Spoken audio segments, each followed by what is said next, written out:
Good morning guys. તો સવાર થઈ ગઈ છે, રેડી પણ થઈ ગયા છે, બધા અડધા ઊંઘમાં જ છે. તો આજે અમે જઈ રહ્યા છીએ બીજી સિટીમાં હવે અને બસ આ જો ડ્રાઈવર પણ આવી ગયો છે. તો બધા રેડીમેડી થઈને ફટાફટ બેસી ગયા છે. હવે જઈ રહ્યા છે એરપોર્ટ અને ફાઇનલી પહોંચી ગયા છે. રૂહી રીજો. તો ગાઈસ, તમે ઘણા બધા વિડીયોમાં અને રીલ પણ જોઈ જશે આ હનોઈનું, અને એક આ સિંગાપોરમાં પણ છે આ રીતનું એરપોર્ટ. અને જાણે લિફ્ટના ઉપરથી વોટરફોલ પડતો હોય ને એ રીતનું છે. તો અમે પણ મસ્ત રીલ બનાવી, વિડીયો લીધો કે અહીંયા આવ્યા છે તો પછી બનાવવું જ પડે ને, એટલે થોડી એક બે રીલ બનાવી. અને આ રીતનું હોય છે ગાઈસ, જાણે વોટરફોલ પડતો હોય ને એવું મોટી સ્ક્રીન છે. મસ્ત ફોટા મોટા પાડ્યા, રીલ બનાવી અને ફાઇનલી હવે જો આ અમારું પ્લેન છે અને હવે જઈ રહ્યા છે અમે બીજી સિટીમાં. આપણું પ્લેન દૂર છે ને એટલે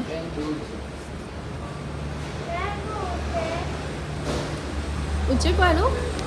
તો ચાલો હવે ફરી બસમાં બેસવાનું. ગાઈસ, અહીંયા એવું જ હોય છે ઘણીવાર, કેવું એરપોર્ટથી પ્લેન ખસું દૂર હોય છે, તો કેવું આવી રીતે બસમાં બેસાડીને લઈ જાય પ્લેન સુધી. તો બેસી ગયા છે બસમાં અને જો આખી ભરચક હોય છે, એકદમ ખીચોખીચ ભરેલી હોય છે. જાણે એસટી બસમાં જતા હોય ને એ રીતે. તો એમ તો જેણે પણ ટ્રાવેલ કર્યું છે પ્લેનમાં એને ખ્યાલ જ હશે, પણ કેવા અમારા જેવા પણ હોય જે ફર્સ્ટ ટાઈમ કરવાવાળા હોય, ક્યારેક કરવાવાળા હોય તો નહીં ખબર હોય, એટલે પછી મેં કીધું લાવો તમને પણ બતાવું. તો જો આ રીતનું પહેલાં છે ને પ્લેન થોડું દૂર હોય તો આ રીતે બસમાં ખીચોખીચ ભરીને લઈ જાય અને આપણે બેસીને જવાનું. એમ તો એટલું એ દૂર નહીં હોય, લગભગ 10 મિનિટમાં તો પહોંચી જઈએ.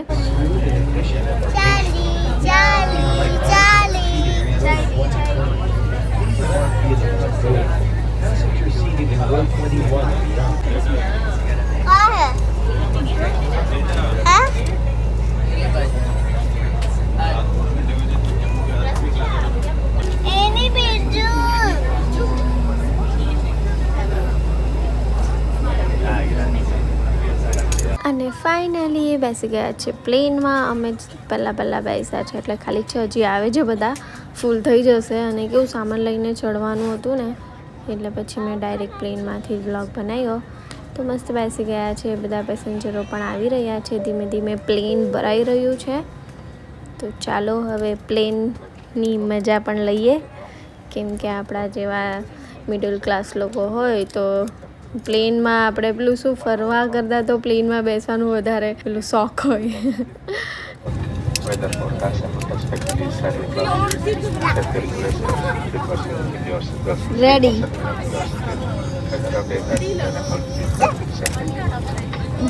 ચાલો ત્યારે ફાઇનલી હવે પ્લેન ઉડી જવાનું છે. અને આપણા રૂહી મેડમ પણ ફર્સ્ટ ટાઈમ બેસ્યા છે એટલે એને બારી પર જ બેસાડ્યું છે કે મેડમ જોઈ પ્લેન કઈ રીતે ઉડે છે, કઈ રીતે ઉતરે છે, બધી મજા લઈ લે. તો ફાઇનલી આપણું પ્લેન ચાલુ થઈ ગયું છે અને આપણે આવી ગયા છે હવે આકાશમાં. અને ગાઈસ, હમણાં છે ને થોડું વાદળવાળું વાતાવરણ છે વિયેતનામમાં, એટલે એકદમ ખુલ્લું આકાશ નથી. બાકી એકદમ ખુલ્લું હોય ને તો એટલું સરસ મજાનું નીચેની જમીન દેખાતી હોય ને સિટી દેખાતી હોય, ને ઘણીવાર વાદળોની ઉપરથી ઉડતા હોય, એટલું મસ્ત હોય નજારો પ્લેનના બહારનો. જો કે આ બી કંઈ ખરાબ નથી, આ બી સરસ જ છે, બહુ જ મસ્ત છે. તો આ રીતનું હોય છે, કેમ કે કેવું મેં કીધું લાવ બતાવું તમને પણ, કેમ કે કેવું ઘણા લોકો નહીં બેસ્યા હોય, બધાના સપના હોય કે બેસીશું. તો મેં કીધું ચાલો જેને પણ નહીં બેસ્યા હોય એને બતાવું. તો કંઈ વાંધો નહીં, તમે પણ અમારા જેમ ક્યારેક તો બેસો. અને ફાઇનલી બેસી ગયા છે. અને જો આ રીતનું છે ને, અહીંયા અમે બુક અંદર હોય છે, મેગઝીન હોય છે આ રીતે. તો મેં જોતી હતી તો અહીંયા છે ને વિયેતનામમાં કેવું, હવે બધા નોનવેજ ખાતા હોય તો વાંધો નહીં આવે, બાકી વેજીટેરિયન હોય તો થોડું પ્રોબ્લેમ થાય છે. જોકે હવે તો ખાસા બધી હોટલો એમ તો સર્ચ કરે ને તો આ થોડી દૂર થોડી નજીક મળી જાય એમ તો. અને અહીંયા મેં મેગેઝિન જોયા કરતી હતી ને, તો અહીંયા પણ જો તમે પણ ઇન્ડિયન રેસ્ટોરન્ટ આપ્યું જ છે, પણ ખાસ કરીને ગુજરાતનું એવું પણ લખેલું છે. એટલે ખાસ આપણું ગુજરાતનો દબદબો તો શું કહેવાય બીજા બહારના દેશોમાં પણ છે. મસ્ત રીતની મેગેઝીન આપેલી હોય છે. અને ફાઇનલી થોડા નીચે આવી ગયા છે. નીચે સિટી પણ દેખાઈ રહી છે અને હવે લગભગ અડધો કલાક પોણો કલાક જેવો છે. પહોંચવાની તૈયારી જ છે.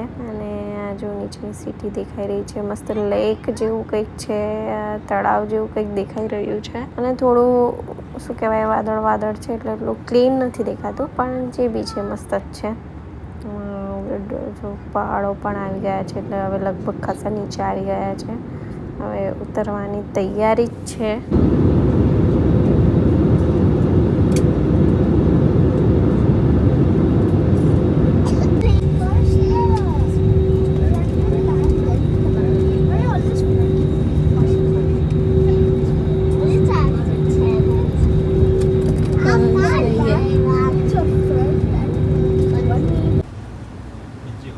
Okay, here, hotel.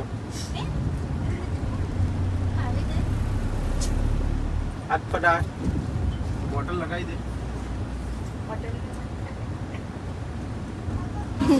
હોટલ હારી છે, બસ નાસ્તો અહીંયા સારો હોય.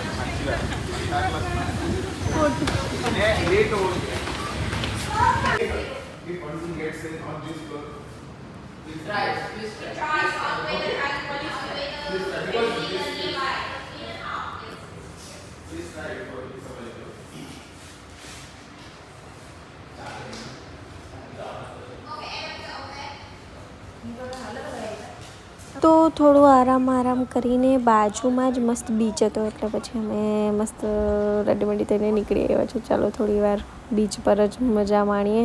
અને સરસ મજાનો એકદમ ક્લીન બીચ છે. જો ગાઈસ, એક કચરું તમને નીચે નહીં દેખાશે. એકદમ ક્લીન ને એટલું સરસ મજાનું ઠંડુ વાતાવરણ છે. તો હવે બીચ પર આવ્યા છે તો રીલ તો બનાવવી જ પડે ને. તો એક બે રીલ બનાવી, ફોટો પાડ્યો અને મસ્ત શાંતિથી બેસીને મજા લીધી. અને એમ તો અંધારું થઈ જ ગયું છે, પણ અહીંયા એટલી લાઇટિંગ છે ને કે અંધારું જેવું દેખાતું જ નથી. અને પાણી પણ એટલું મસ્ત બ્લુ છે, પણ હવે અંધારું થઈ ગયું છે ને એટલે સરખું દેખાતું નથી. મેં પણ રીલ બનાવવાની ટ્રાય કરી છે હવે. અને રીલ બનાવીને ફાઇનલી આવી ગયા છે હોટલ પર જમવા, કેમ કે ટાઈમ પણ થઈ ગયો છે. અને અહીંયા છે ને ગાઈસ મંદિર મેં ખાસી જગ્યાએ જોયું તો અહીંયા મંદિર છે આ, અને અહીંયા છે ને ડ્રિંક ચડાવેલી છે. જો ગાઈસ, કોલ્ડ ડ્રિંક ચડાવેલી છે. તો આ રીતનું મેં ઘણી બધી જગ્યાએ જોયું એટલે મેં કીધું લાવો તમને પણ બતાવું. અને જમીને અમે આવી ગયા છે ડ્રેગન બ્રિજ જોવા માટે. તો અહીંયા છે ને દર શનિવારે લગભગ, હા શનિવારે જ હોય છે, આ ડ્રેગનના મોંમાંથી છે ને આગ પણ નીકળે છે. અને ત્યારે આ બ્રિજ બંધ હોય છે, પણ અમને ખબર નહોતી ને ટાઈમ પણ નથી કે શનિવાર સુધી રોકાઈએ. તો વાંધો નહીં, શું કહેવાય, કોઈ વાર આવીશું પાછા ફરવા. તો આગવાળો ડ્રેગન તો જોવા નહીં મળ્યો, પણ પછી આવ્યા છે એટલે ડ્રેગન તો જોઈને જવાનું જ ને. અને અહીંયા બાજુમાં મસ્ત છેરીઓ બેસવા માટે તળાવ છે અને કિનારે બધા મસ્ત બેસેલા છે, રિલેક્સ થવા માટે. પવન ઠંડો આવી રહ્યો છે એટલે અહીંયાથી જો આ ડ્રેગન બ્રિજ પણ અહીંયાથી દેખાઈ રહ્યો છે. તો અમે પણ અહીંયા આવ્યા છે, થોડી વાર બેસીએ, મજા લઈએ, પછી શાંતિથી નીકળીએ. એમ પણ જઈને હવે સુવાનું જ છે. કાલનો પ્લાન એમ તો રેડી જ છે, પણ મને ખબર નથી શું છે, ક્યાં જવાનું છે, કાલે જ ખબર પડશે. તો કાલે વ્લોગમાં બની રહેજો એટલે ખબર પડી જશે. અને અહીંયા કિચનને તે બધું નાના ટેબલો છે લઈને બેસેલા છે. તો અમે પણ થોડું ઘણું શોપિંગ કરી અને આ રીતે આજુબાજુ થોડું ફરી લીધું ફરવા જેવું. અને હવે જઈ રહ્યા છે પાછા હોટલ પર. તો ચાલો મળીએ કાલે, બાય.